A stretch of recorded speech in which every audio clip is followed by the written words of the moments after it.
حضرت برا بن مالک نا 12 سال کی عمر ہے، نبی پاک گلی سے گزر رہے تھے تو دوڑ کے آ گئے، آ کے نا حضور سے چمٹ گئے، عرض کرنے لگے حضور کوئی حکم بتائیں، میرا دل کرتا ہے آپ کی بات مانوں۔ تو حضور نا چھوٹے چھوٹے کام بتاتے ہیں، دکان سے، یہ بچوں کو یہی بتانا ہوتا ہے نا، دکان سے لے آ، یہ کر دے، فلاں کو بلا لے، لیکن حضور ان کی غیر موجودگی میں ان کا ذکر بڑا کرتے۔ ایک دن کچھ لوگ کہنے لگے حضور بڑا ذکر کرتے ہیں پر وہ کرتا تو چھوٹے موٹے کام ہے بچہ۔ نبی پاک نے ایک دن ارادہ کیا کہ ان کو تجربہ نہ کرائیں کہ وہ پیار کتنا کرتا ہے۔ رسول کریم فرمانے لگے میں جو کہوں گا کرو گے؟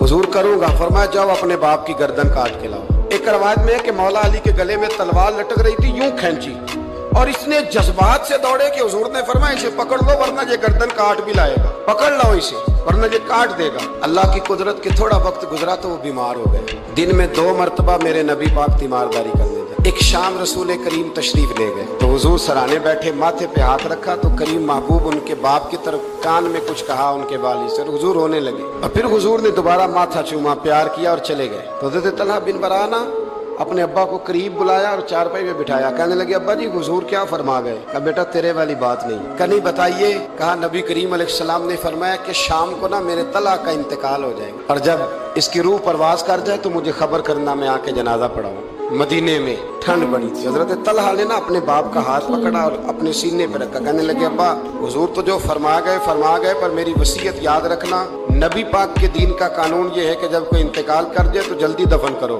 اس طرح کرنا، رات کا وقت ہوگا جب میرا انتقال ہوگا تو فوراً غسل دے کے نا دفن کر دینا، نبی پاک کو خبر نہ کرنا، نہ بتانا۔ عمر دیکھو اور بات دیکھو، کہ حضور کو کیوں نہیں بتانا، حضور خود فرما کے گئے ہیں۔ تو کہنے لگے رات کا وقت ہوگا تو جن گلیوں سے حضور نے گزر کے آنا ہے نا وہ یہودیوں کے محلے ہیں، ایسا نہ ہو کہ میرے جنازے کی وجہ سے کوئی یہودی میرے نبی کو تکلیف دے۔ میرے جنازے کی وجہ سے ان کا انتقال ہو گیا، رات کو دفن کر دیا، صبح حضور تشریف لائے، وہ محبوب جنہیں اللہ نے غیب کے خزانوں کی کنجیاں عطا فرمائی۔ فرمایا بتایا کیوں نہیں، خبر کیوں نہیں کی؟ میں جنازہ پڑھتا، میں خود پہنچتا۔ تو باپ رو پڑے، عرض کرنے لگے حضور میرا تو پتر تھا، میرے لیے اس سے بڑی سعادت کیا ہوتی کہ آپ جنازہ پڑھاتے، پر اس نے وصیت کر دی کہ حضور کو بتانا نہیں، تکلیف ہوگی۔